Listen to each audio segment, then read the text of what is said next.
সিঁদুর অভিযানে হানা দিয়েছিল ভারত। এবার পাকিস্তানের সেই নূর খান বাইসানা ঘাঁটিতে হামলা চালানোর দাবি তালিবানের। নূর খান বাইসানা ঘাঁটিতে হামলার দাবি, পাক আফগান সংঘাতে নতুন বিস্ফোরণ, রাওয়ালপিন্ডি কাঁপালো তালিবান, মধ্যরাতে বড় দাবি কাবুলের। পাক যুদ্ধ বিমান ভূপাতিতের দাবি, জালালাবাদে আটক পাইলট। বালুচিস্তানেও আঘাত, দ্বাদশ ডিভিশনের সদর দফতর টার্গেট। অপারেশন সিঁদুরের পর ফের চর্চায় নূর খান ঘাঁটি, সীমান্তে বোমা বর্ষণ, পাক আফগান সম্পর্কে চরম উত্তেজনা। পাল্টা হামলার হুঁশিয়ারি, এক্সে বিস্ফোরক দাবি তালিবান মুখপাত্রের। উপগ্রহ চিত্রে ধরা পড়েছিল ক্ষতি, এবার আবার হামলার অভিযোগ। পেহেলগাঁও হামলার পর শুরু হওয়া অস্থিরতা কি আরও বাড়ছে? যুদ্ধবিরতির পরেও শান্তি নেই, নতুন সংঘাতে জ্বলছে সীমান্ত। দেখুন, পাকিস্তানের রাওয়ালপিন্ডিতে অবস্থিত নূর খান বাইসানা ঘাঁটিতে হামলা চালানোর দাবি করেছে আফগানিস্তানের তালিবান সরকার।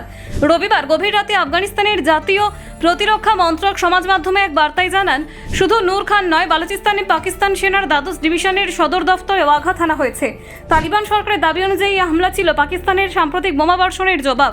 গত কয়েকদিন ধরে সীমান্তবর্তী এলাকায় দুই দেশের মধ্যে উত্তেজনা চরমে উঠেছে। পরিস্থিতি কার্যত যুদ্ধাবস্থার রূপ নিয়েছে বলে মনে করছেন বিশ্লেষকরা।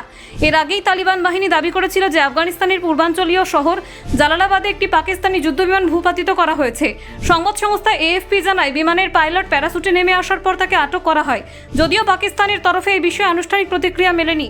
কাবুলের অভিযোগ, শুক্রবার ও শনিবার পাকিস্তান আফগানিস্তানের একাধিক সেনা চৌকিতে হামলা চালায়। সেই হামলার পাল্টা জবাব দিয়েছে আফগান সেনাও।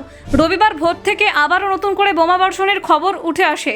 তালিবান সরকারের মুখপাত্র জাবিউল্লাহ মুজাহিদ এক্স হ্যান্ডেলে দাবি করেন, পাকিস্তান লাগাতার হামলার চেষ্টা করছে। তার বক্তব্য, আফগানিস্তান আত্মরক্ষার অধিকার প্রয়োগ করছে। দুই দেশের মধ্যে দীর্ঘদিনের অবিশ্বাস আবারও সামনে এসেছে। নূর খান বাইসানা ঘাঁটির নাম এর আগেও আন্তর্জাতিক সংবাদে উঠে এসেছে। গত মে মাসে ভারতের অপারেশন সিঁদুরের সময় এই ঘাঁটিতে ক্ষেপণাস্ত্র হানা চালানো হয়েছিল। সেই অভিযানে নির্দিষ্ট সামরিক লক্ষ্যবস্তুতে আঘাত করা হয় বলে দাবি করে ভারত। ভারতের তরফে জানানো হয়েছিল, 10ই মে ক্ষেপণাস্ত্র হামলায় ঘাঁটির একটি নির্দিষ্ট অংশ ক্ষতিগ্রস্ত হয়। পরবর্তী উপগ্রহ চিত্রে ওই অংশ ফাঁকা দেখা যায় বলে বিভিন্ন প্রতিবেদনে উল্লেখ করা হয়েছিল। পরে পাকিস্তান সেই অংশ পুনর্নির্মাণের কাজ শুরু করে বলে খবর প্রকাশিত হয়। অপারেশন সিঁদুর শুরু হয়েছিল 22 এপ্রিল পেহেলগাঁওয়ে জঙ্গি হামলার পর।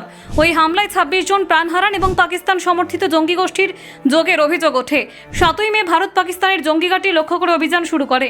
ভারতের দাবি ছিল, অভিযানে পাকিস্তানের 6টি সামরিক ঘাঁটিতে আঘাত হানা হয়। তার মধ্যে নূর খান বাইসানা ঘাঁটির নামও উল্লেখ করা হয়। পাল্টা হামলার চেষ্টা ব্যর্থ করে দেওয়ার কথাও জানানো হয়। 10ই মে সন্ধ্যায় ভারত ও পাকিস্তানের যুদ্ধবিরতিতে সম্মত হয়। তবে সীমান্তে উত্তেজনা পুরোপুরি প্রশমিত হয়নি। বর্তমান আফগান পাক সংঘর্ষ সেই অস্থিরতাকে আরও জটিল করে তোলে। আফগানিস্তান এবং পাকিস্তানের সম্পর্ক দীর্ঘদিন ধরেই টানাপোড়েনের। সীমান্ত ইস্যু, জঙ্গি কার্যকলাপ এবং পারস্পরিক অভিযোগ দুই দেশের সম্পর্কে অবিশ্বাস বাড়িয়েছে। নতুন এই হামলার দাবি পরিস্থিতিকে আরও উত্তপ্ত করেছে।